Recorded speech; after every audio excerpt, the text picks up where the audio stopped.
dia, pessoal.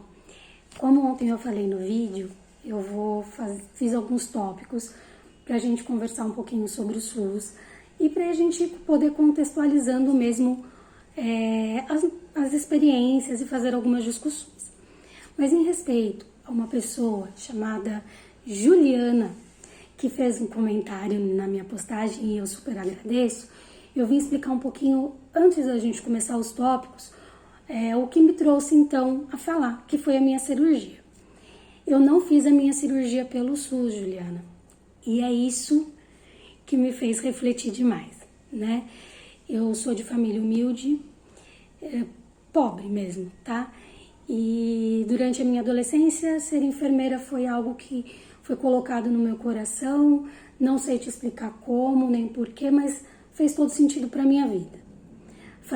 Cursar a faculdade não foi fácil, foi uma luta muito grande, noites sem dormir, mas eu sempre me dediquei muito. E desde que eu me formei, pela graça de Deus, eu tenho conseguido fazer as minhas especializações, as minhas capacitações, nunca fiquei desempregada, já participei de processos de docência, né? E eu me identifiquei demais com o trabalho no SUS, sou uma pessoa extremamente dedicada e às vezes até criticada, porque na minha opinião não existe teoria diferente de prática. O que se aprende deve ser aplicado, tá? E por que eu tenho hoje um convênio, se eu falo tão bem do SUS? Bom, eu nunca tive o convênio, né? Sempre fiz tudo pelo SUS, meus pais não têm convênio. Em outro momento eu vou contar também um pouquinho sobre a história deles, a história de saúde, como o SUS ajudou. Porém, eu me vi num dilema recentemente. Descobri uma doença que eu deveria fazer um procedimento. Eu me peguei, poderia ficar na fila de espera, como todos, tá? E fazer o procedimento. Ou eu poderia fazer de uma maneira em que eu arcasse com esse custo. E aí, assim, qual era o meu dilema, né?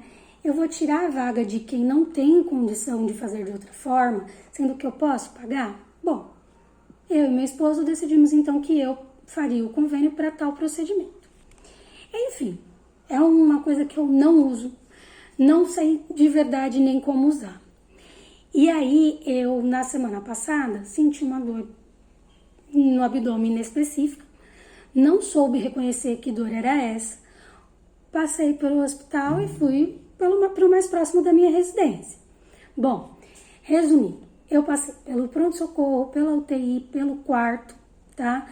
Domingo agora eu tive que fazer um retorno, tive que fazer o procedimento cirúrgico. Eu estava com apendicite e eu precisava fazer o procedimento. O que me trouxe aqui, né, para discutir e para falar sobre as questões do SUS, do quanto o SUS é maravilhoso e por que a gente, enquanto sociedade, precisa lutar para que a gente mantenha isso, né? Eu sou uma profissional muito dedicada e muito acolhedora, né? Tudo no SUS, ele é regido por um caderno do Ministério.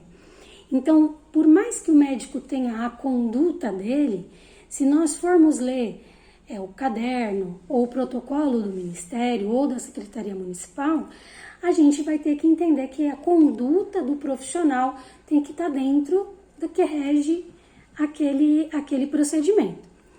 E dentro do SUS, a gente trabalha com um nível de cobrança e supervisão, que eu quero discorrer sobre isso ao longo dos nossos próximos vídeos, muito grande. A gente já chegou no nível de excelência? Claro que não. E nós vamos falar também sobre as questões de fragilidade. Mas aí é que está a questão. O SUS atende por ano, tá? Cerca de 3 bilhões de pessoas. Não é a mesma quantidade de pessoas que estavam naquele pronto-socorro, naquele momento em que eu me internei e passei por tudo o que eu passei. Entendem? A gente não, o comparativo de uma hotelaria que a gente esperaria de um convênio, de uma rede renomada, não. Eles me colocaram na UTI para que eu fosse monitorizada. Eu percebi que o monitor não estava funcionando. Eu tirei todo o monitoramento e detalhe, ninguém percebeu. tá? Significa, portanto, que eu deveria estar na UTI para ser monitorizada? Ou tinha alguma coisa relacionada a custos? Será que realmente meu quadro era grave clinicamente? Enfim. Terça-feira eu fiz o procedimento cirúrgico. Foram feitos curativos, tá? Eu não conseguia eu mesma me dobrar para olhar meu abdômen, mas eu tava meio que tranquila e consciente de que eu tava tomando 2 tipos de antibiótico endovenoso de amplo espectro, então eu tava tranquila. Mas não abriam. As pessoas da enfermagem, o enfermeiro, o técnico não abriam o meu curativo. Eu tive que pedir e dizer: o que vocês estão esperando? Acabar a medicação para que eu possa ter um processo infeccioso, retornar aqui por conta disso, de uma cicatrização inadequada por conta de um curativo que não foi trocado, né? Por estar na UTI, eu só poderia deambular com o apoio de um profissional técnico de enfermagem. Uma das coisas que acontece no procedimento que eu fiz é a ingestão de um gás. Então, para poder ajudar na absorção desse gás no meu organismo, eu estava bebendo muita água. Consequência, muita vontade de fazer xixi. Cada vez que eu chamava o profissional, os profissionais reclamavam, como se, essa pessoa tá me atrapalhando, ela tá incomodando. Gente, eu precisava ir ao banheiro e isso fazia parte do meu procedimento. O banheiro em estado de sujeira, que eu mais ficava atenta para ver quando eu ouvia alguém fazer a higienização, para que daí sim eu pudesse pedir para alguém me acompanhar no banho. Eu cheguei a entrar no banheiro para tomar banho e ter fezes pelas paredes, tá? São coisas que para mim são muito chocantes. E aí eu tava com uma dieta branda, eu fiz uma cirurgia intestinal, meu intestino deveria então funcionar. Enfim, no dia da cirurgia não funcionou, ok, tava esperando. No dia seguinte eu percebi que também não funcionou, me preocupou. E no outro dia, o que aconteceu? Eu tive náusea e vômito.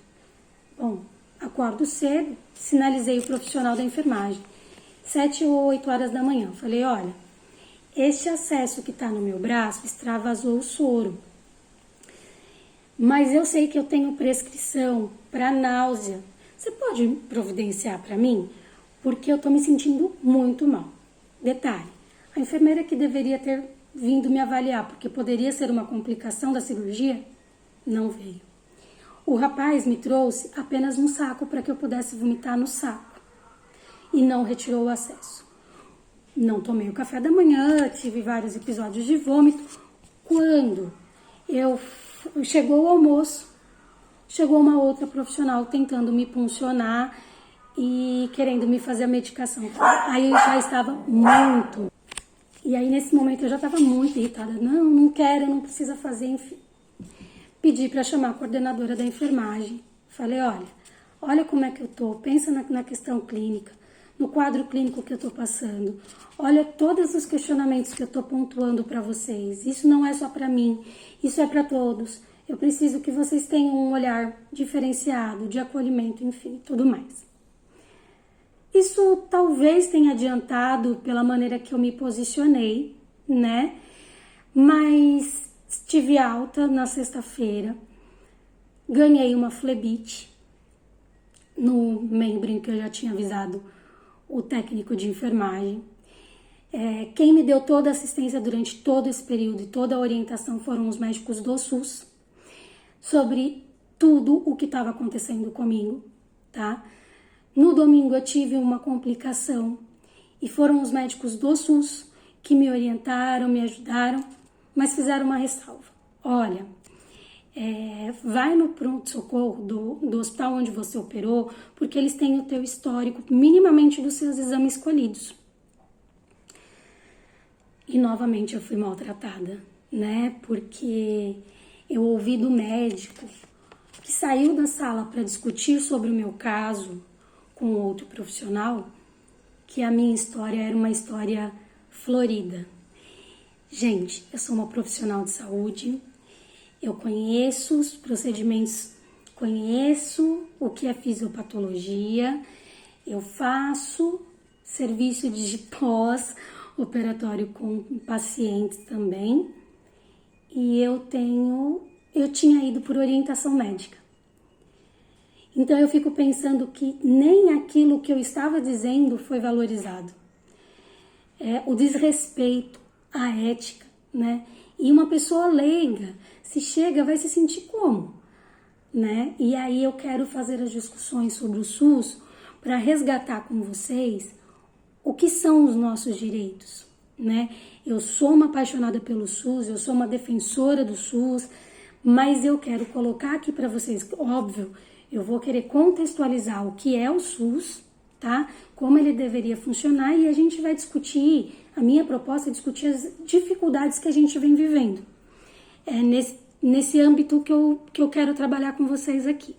Espero que seja proveitoso, que vocês interajam mesmo, e eu fiz essa pausa naquilo que eu tinha programado, em respeito a essa pessoa que comentou na minha publicação, porque eu acho muito importante explicar o porquê que eu tô aqui, né? E explicar uma coisa que eu falo muito para os pacientes que eu acompanho. Você precisa saber quais são os seus direitos e você precisa saber quais são os seus deveres. E você precisa saber até como ir atrás disso, né? O ser humano, infelizmente, tem o hábito de brigar pelo aquilo que é seu. O meu problema, a minha angústia, a minha situação, resolvi, que se lasque o resto.